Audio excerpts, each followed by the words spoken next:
Assalamualaikum warahmatullahi wabarakatuh. Saya Azrina Syufi Nasution, S2 FKM USU, ingin mempresentasikan hasil terjemahan jurnal saya dengan judul Dampak Lingkungan Terhadap Kesehatan Masyarakat Perspektif Ekonomi. Tiap menit 5 anak di negara berkembang meninggal karena malaria atau diare. Tiap jam 100 anak meninggal akibat paparan asap dalam ruangan dari bahan bakar padat. Tiap hari, hampir 1.800 orang di kota-kota berkembang meninggal akibat paparan polusi udara perkotaan. Tiap bulan, hampir 19.000 orang di negara berkembang meninggal karena keracunan yang tidak disengaja.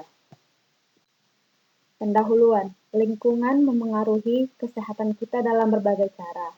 Laporan WHO memperkirakan bahwa 24% dari beban penyakit global, tahun hidup sehat hilang, dan 23% dari semua kematian, yaitu kematian dini disebabkan oleh faktor lingkungan, dengan beban lingkungan penyakit menjadi 15 kali lebih tinggi di negara berkembang daripada negara maju. Negara karena perbedaan paparan risiko lingkungan dan akses ke perawatan kesehatan. Bahaya kesehatan lingkungan tidak terbatas pada negara berkembang. Meskipun pada tingkat yang lebih rendah, risiko lingkungan juga ada di negara-negara kaya dan terutama dikaitkan dengan polusi udara dan air perkotaan. Kejadian asma meningkat secara dramatis di seluruh negara maju dan faktor lingkungan tampaknya paling tidak sebagian yang harus disalahkan. Laporan sintetis penilaian ekosistem milenium memperingatkan bahwa erosi ekosistem dapat menyebabkan peningkatan penyakit yang ada seperti malaria dan kolera, serta peningkatan risiko penyakit baru yang muncul. Adanya perubahan ekosistem turut membuat terjadinya perubahan iklim yang diperkirakan akan meningkatkan risiko morbiditas dan mortalitas dari hasil kesehatan yang sensitif terhadap iklim seperti peristiwa panas ekstrim, banjir, kekeringan, dan kebakaran.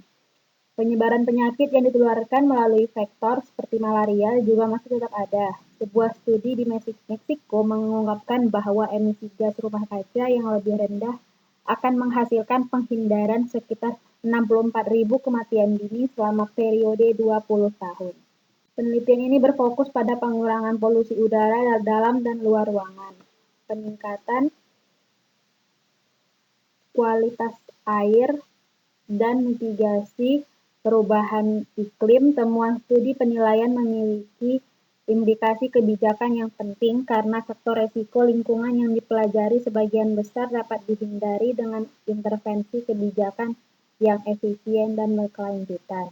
Upaya yang dapat dilakukan dengan meminimalkan paparan resiko lingkungan dengan meningkatkan kualitas udara dan akses ke sumber air minum dan mandi yang lebih baik, sanitasi dan energi bersih ditemukan terkait dengan manfaat kesehatan yang signifikan dan dapat berkontribusi secara signifikan terhadap pencapaian tujuan pembangunan milenium untuk kelestarian lingkungan, kesehatan, dan perkembangan.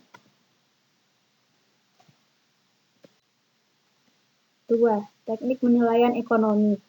Memperhitungkan informasi pasar yang dapat diamati yang dapat disesuaikan dan digunakan untuk mengungkapkan penilaian individu.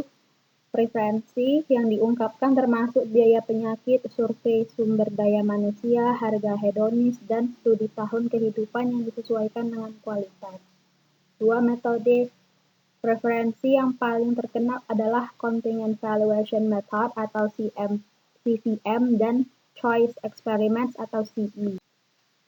Contingent Valuation Method atau CVM biasa disebut penilaian kontingen merupakan sebuah kuesioner yang diberikan pada responden disajikan dengan skenario penilaian yang menggambarkan perubahan dalam penyediaan barang publik yang dihasilkan dari kebijakan yang sedang dievaluasi dan dalam format terbuka yang paling sederhana. Ditanya tentang kesediaan maksimum mereka untuk membayar kebijakan tersebut untuk diimplementasikan. Metode penilaian kontingen atau CVM, meskipun banyak digunakan, telah dikritik karena kurangnya keandalan karena ditingkatkan dengan bias seperti bias hipotesis, bias strategis, dan efek embedding. Bias hipotesis berpendapat bahwa responden mungkin siap untuk mengungkapkan nilai-nilai mereka yang sebenarnya, tapi tidak mampu mengetahui nilai-nilai ini tanpa partisipasi di pasar sejak awal. Untuk choice experiments Bisa disebut eksperimen pilihan menggambarkan barang yang sedang dievaluasi dalam hal karakteristik, atribut, dan tingkat yang diambil oleh atribut ini. Salah satu atribut biasanya harga, sehingga nilai marginal atribut lainnya dapat dievaluasi dalam istilah moneter.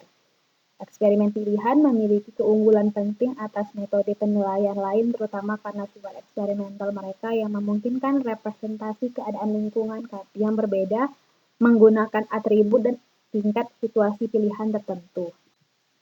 Oleh karena itu, dampak kesehatan lingkungan dari suatu kebijakan atau proyek dapat ditangani dan dinilai secara eksplisit, baik studi CCM dan CI mewakili preferensi yang konsisten dengan teori utilitas. Dengan CI juga mampu memecahkan beberapa bias yang ada dalam CCM. Oleh karena itu, kami berpendapat bahwa penerapan CI harus lebih ditingkatkan dalam ekonomi kesehatan untuk mengevaluasi dampak kesehatan dari kebijakan lingkungan.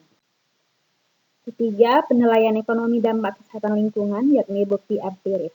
Ada peningkatan pengakuan bahwa dampak lingkungan dan kesehatan yang terkait memerlukan penilaian ekonomi untuk menerima pertimbangan yang memadai dalam kebijakan, memperoleh referensi publik untuk kesehatan, dan kebijakan lingkungan yang mengurangi risiko penyakit atau kematian telah dialami dalam beberapa tahun terakhir, untuk memperkirakan manfaat sosial yang terkait dengan peningkatan kualitas udara dan air serta keengganan perubahan iklim ditinjau.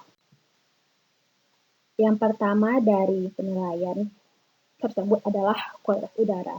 Menggunakan penilaian kontingen untuk memperkirakan kesediaan membayar WTP untuk menghindari hari tambahan 7 gejala kesehatan ringan seperti batuk, kongesti sinus, kongesti tenggorokan, iritasi mata, dan sakit kepala, sesak napas, dan bronkitis akut, serta asma.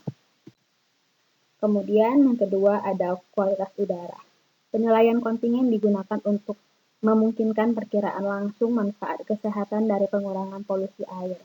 Analisis biaya manfaat untuk menginformasikan pembuat kebijakan di Inggris pada efisiensi langkah-langkah yang diusulkan untuk merevisi standar kualitas air laut yang ditetapkan oleh 1976 EC Drinking Water Quality Directive. Yang ketiga, ada perubahan iklim. Penilaian kontingen untuk menilai pengurangan resiko kanker kulit yang terkait dengan paparan radiasi UV matahari. Senario penilaian umum ditetapkan ke 4 negara, yakni Selandia Baru, Skotlandia, Inggris, dan Portugal, di mana tingkat resiko yang diukur secara objektif, misalnya tingkat kanker, sangat bervariasi. Yang keempat, ada penggunaan hasil penilaian dalam desain kebijakan. Studi penilaian penting bagi pembuatan kebijakan untuk memandu pemilihan instrumen ekonomi untuk mengalokasikan sumber daya di antara upaya yang bernilai sosial. Pajak, subsidi, dan kuota adalah instrumen kebijakan fiskal yang dapat menginternalisasi biaya eksternal yang diciptakan oleh penggunaan sumber daya alam, dan jika ditetapkan pada tingkat sosial yang optimal dapat memastikan penetapan harga biaya penuh dari barang dan jasa lingkungan, suatu kondisi yang diperlukan untuk keberlanjutan. Kemudian yang kelima, penutup. Degradasi lingkungan merupakan ancaman signifikan bagi kesehatan manusia di seluruh dunia. Konsekuensi berbahaya dari degradasi ini terhadap kesehatan manusia sudah dirasakan dan dapat tumbuh secara signifikan lebih buruk selama 50 tahun ke depan. Karena lingkungan dan kesehatan sangat terkait erat, demikian juga kebijakan lingkungan dan kesehatan. Namun, dampak kesehatan tidak dipasarkan dan dengan demikian sulit untuk diukur dalam istilah moneter. Perlu juga dicatat bahwa hanya studi penilaian kontingen yang telah dilakukan ketika teknik preferensi yang dinyatakan diterapkan untuk memperoleh preferensi publik untuk peningkatan kualitas udara. Namun, metode Contingent Valuation atau CVM ditemukan dengan beberapa bias, yakni bias strategis, bias yang mengatakan ya, dan efek embedding antara lain, dan dengan demikian metode eksperimen pilihan dapat memberikan hasil yang lebih andal. Oleh karena itu, upaya penilaian di masa depan dapat menerapkan metode preferensi yang dinyatakan relatif baru ini untuk menilai manfaat sosial yang terkait dengan kebijakan yang berupaya meningkatkan kualitas udara. Mengenai bahaya kesehatan yang berkaitan dengan air, meskipun konsensus internasional telah muncul dalam kebijakan mengenai kualitas air, Berdasarkan kekhawatiran yang berkembang pada masalah lingkungan dan kesehatan, ada beberapa studi penilaian yang memunculkan preferensi publik untuk meningkatkan kualitas air dan selanjutnya mengurangi resiko penyakit. Selain itu, untuk memberikan perkiraan moneter yang akurat tentang manfaat pengurangan gejala kesehatan yang terkait dengan biaya lingkungan, kolaborasi antara ekonom dan ahli epidemiologi harus lebih ditingkatkan untuk menetapkan fungsi respon dosis yang lebih terinformasi dan dengan demikian merumuskan skenario penilaian. Akhirnya, karena manfaat kesehatan dari perbaikan lingkungan bertambah dalam jangka panjang, penilaian mereka harus mengenali sifat jangka panjangnya. Oleh karena itu, diskon dan penilaian selanjutnya dari tingkat diskonto sosial untuk mendiskon manfaat masa depan dari intervensi kebijakan sangat penting untuk menentukan apakah suatu kebijakan lolos uji analisis biaya manfaat dengan mempertimbangkan keberlanjutan dan ekuitas antar generasi. Demikian presentasi dari saya. Assalamualaikum warahmatullahi wabarakatuh.